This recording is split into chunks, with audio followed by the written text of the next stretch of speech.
Welcome to the Why Podcast, a quiet place where we learn to meet ourselves with gentleness, honesty, and the courage to feel what we've tried to outrun. Thank you for being here tonight. We begin with a question that follows so many of us, into relationships, careers, dreams, and the most intimate corners of our inner lives. Why do we feel not good enough? To explore this, let me take you into the memory of someone whose story might feel familiar. Not because you lived his life, but because you may have lived his feelings. His name was Noah Hayes. Noah was the kind of person who worked quietly, smiled politely, and carried an invisible heaviness that no one ever asked about because he hid it too well. From the outside, he looked steady, composed, the kind of man who didn't make mistakes, didn't raise his voice, didn't trouble anyone. But inside, Noah lived with a quiet belief that everything he did was somehow never enough, that he was never enough. It didn't start as an adult. It started when he was 8 years old, in a memory so small that you might miss it if you weren't looking closely. It was a rainy afternoon. Noah sat at the dining table, legs dangling, drawing a picture he had spent all week imagining.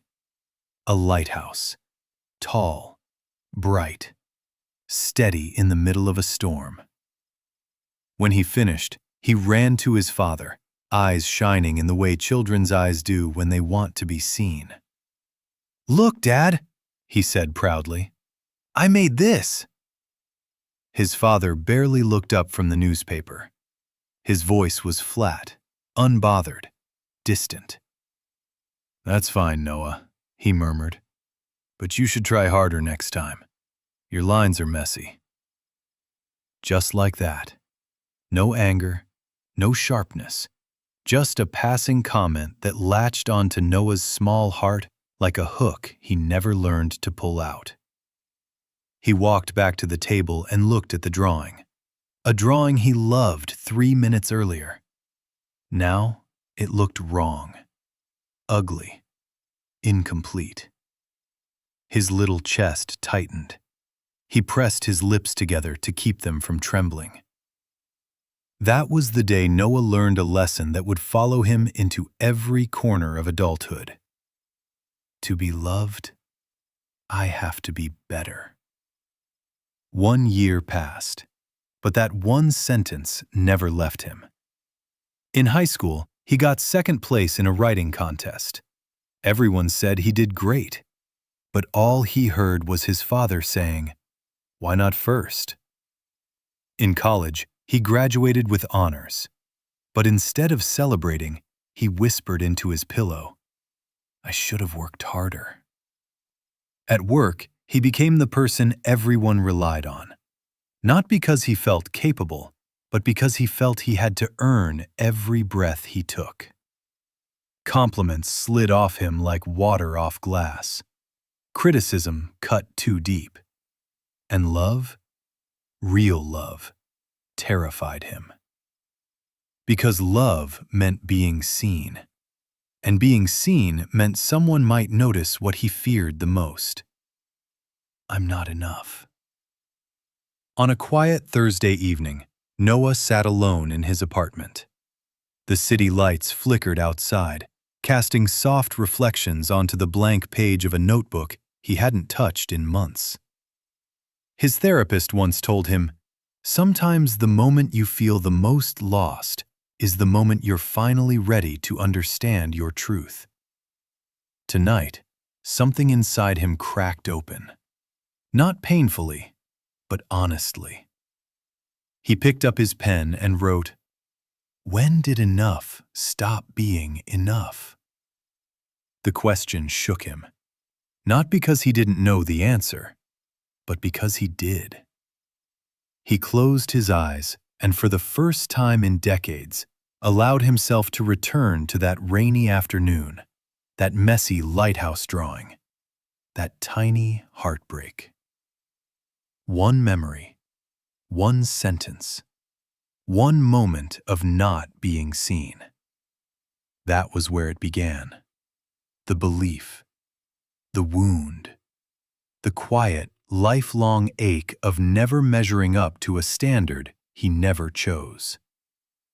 Tonight, he was finally brave enough to look at it. For days after revisiting that memory, Noah felt something inside him shift. Not dramatically, not suddenly, but quietly. Like a door he hadn't touched in years had opened a few inches on its own. He found himself moving slower, breathing deeper, listening more carefully to the thoughts that rose in the spaces between tasks, between conversations, between the noise of everyday life. Thoughts he used to silence with work, with obligations, with the pressure to keep going so no one would notice how fragile he felt inside. But once a wound remembers itself, it can't go back to sleep. One evening, Noah received an email from his manager. A new project, high stakes, tight deadlines. The kind of assignment that demanded confidence he wasn't sure he had. He stared at the screen, his chest tightening in that familiar, suffocating way. Not because the project was impossible, but because a deeper voice whispered, "What if you fail?" He had heard that voice his entire life. But tonight, instead of forcing himself to ignore it, he did something different, something small and quietly courageous.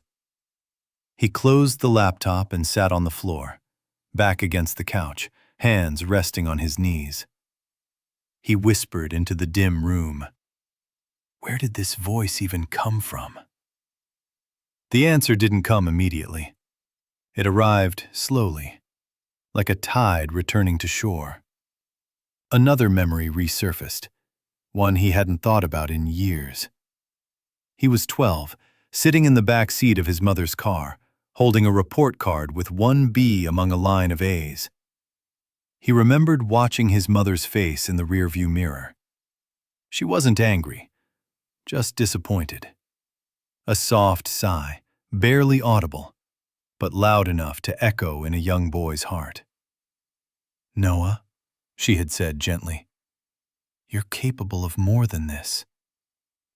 More. More. More. The word repeated itself like a quiet drumbeat through his teenage years, through college, through every job he ever worked. It didn't matter how much he achieved.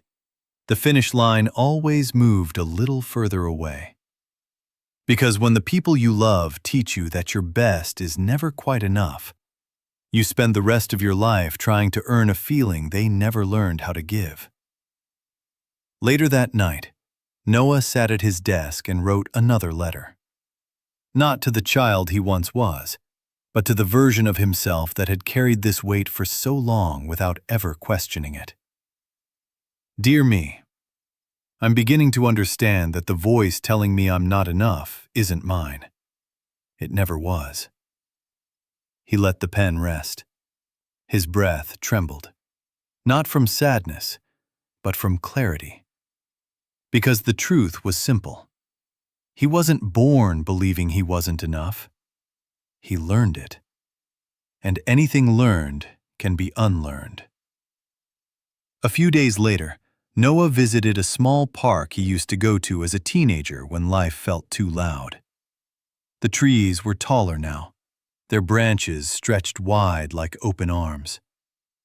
He sat on a bench and watched children run across the grass, laughing without worry, failing without shame, trying again without fear.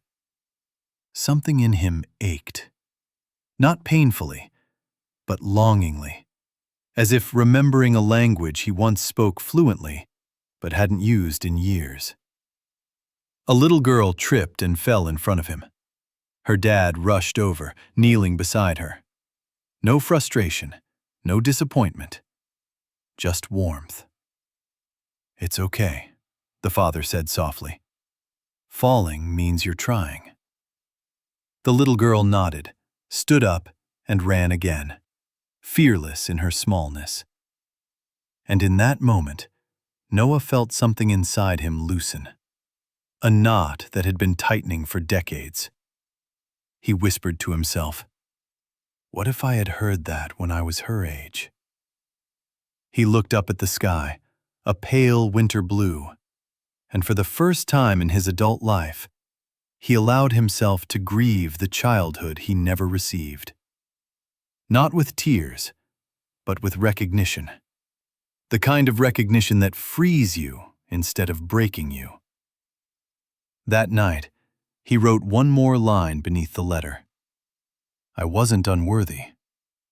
I was unprotected. And somehow, those words felt like the beginning of coming home to himself. After the moment in the park, Noah found himself returning to memories he had tucked away.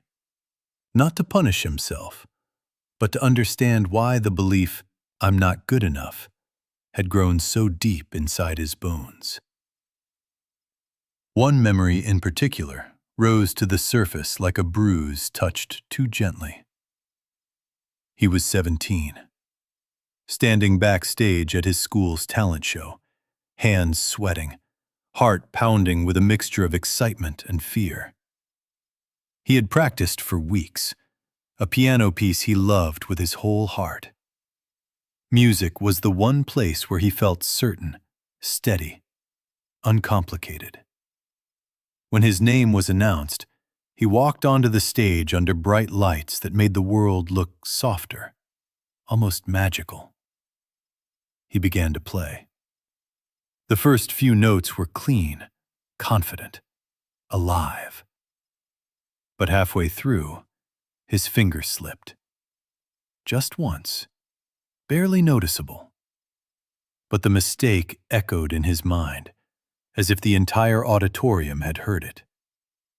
His breath stuttered, his rhythm faltered, and suddenly the song he practiced 100 times felt like a foreign language. When he finished, the applause felt distant, muted, like it belonged to someone else. He walked off stage, hands cold, chest tight with shame. Behind the curtains, his father approached him. Not with a hug, not with pride. Just a simple sentence delivered in a tone too calm to be comforting. You need to focus more if you want to be great. Noah lowered his gaze. He wanted to ask, wasn't I already good? But the words never made it past his throat. That night, when he lay in bed, he replayed that single slip over and over, until the memory of the entire performance became distorted. No longer something beautiful, but something embarrassing. He learned, again, that effort didn't matter if it wasn't perfect. And slowly, music became something he loved quietly, secretly, privately. Because loving something openly meant risking disappointment. Years later, as an adult, that same fear followed him into every room he entered. It shaped how he worked, how he loved, how he allowed himself to be seen. When someone complimented him, he felt uneasy, unworthy, suspicious. When someone criticized him, he felt shattered, as if one small flaw confirmed the deepest belief he carried. I'm not good enough. But something began to shift the night Noah finally questioned the origin of that voice. Because once you know where a wound begins, you can begin to unlearn the story that grew around it. One Saturday morning, Noah attended a small community workshop on self-worth. He didn't know why he signed up.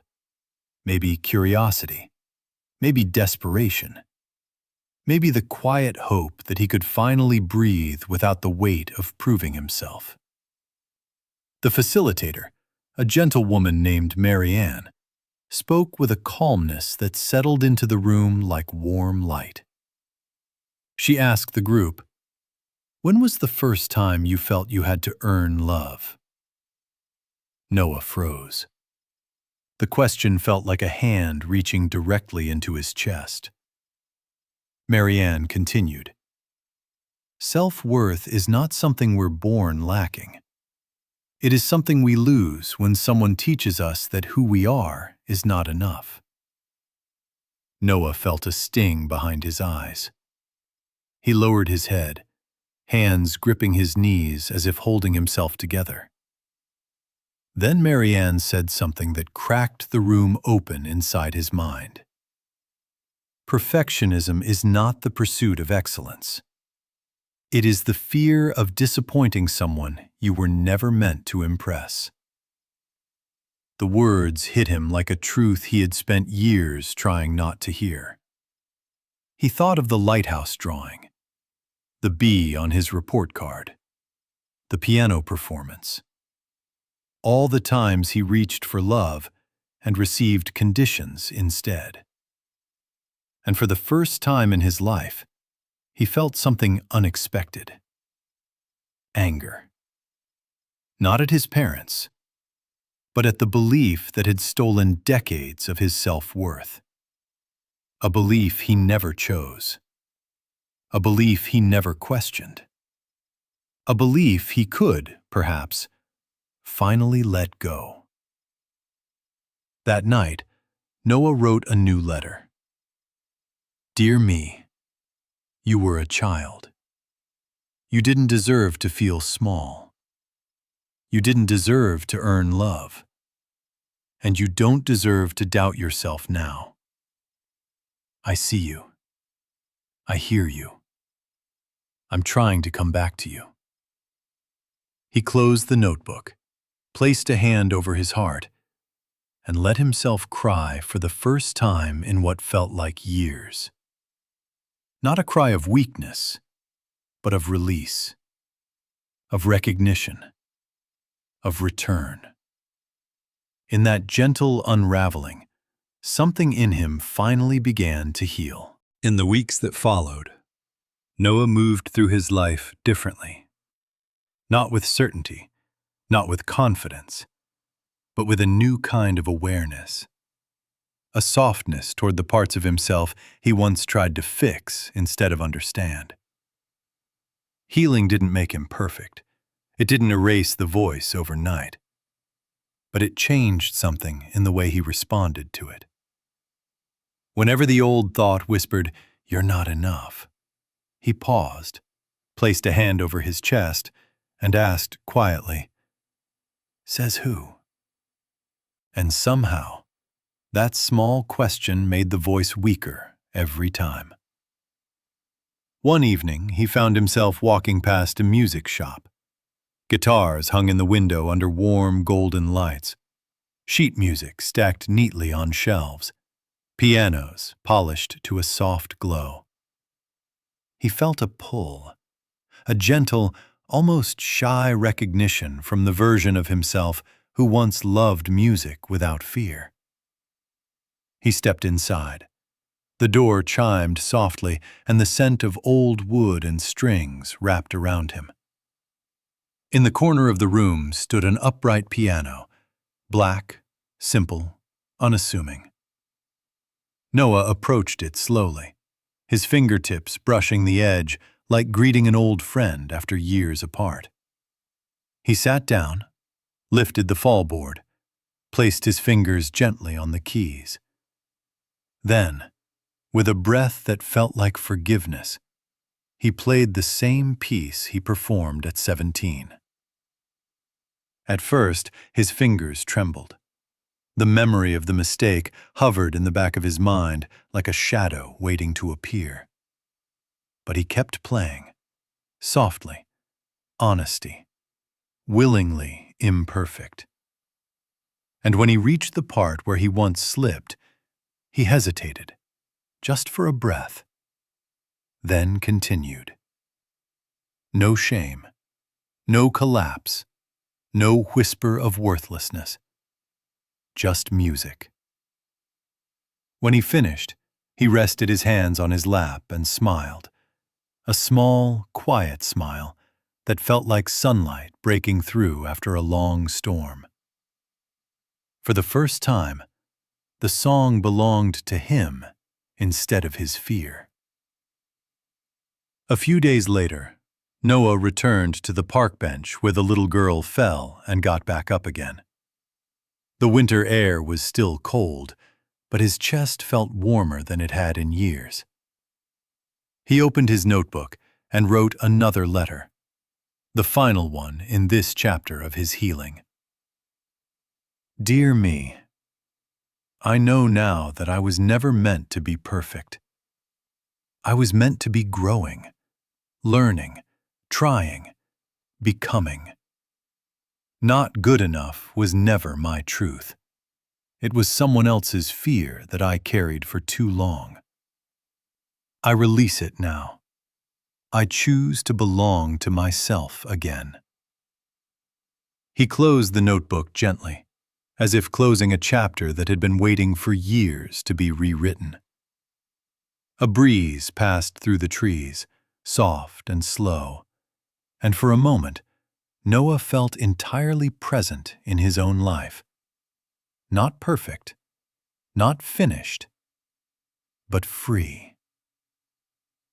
That night, as he lay in bed, he whispered into the darkness, I am enough. And for the first time, he believed it.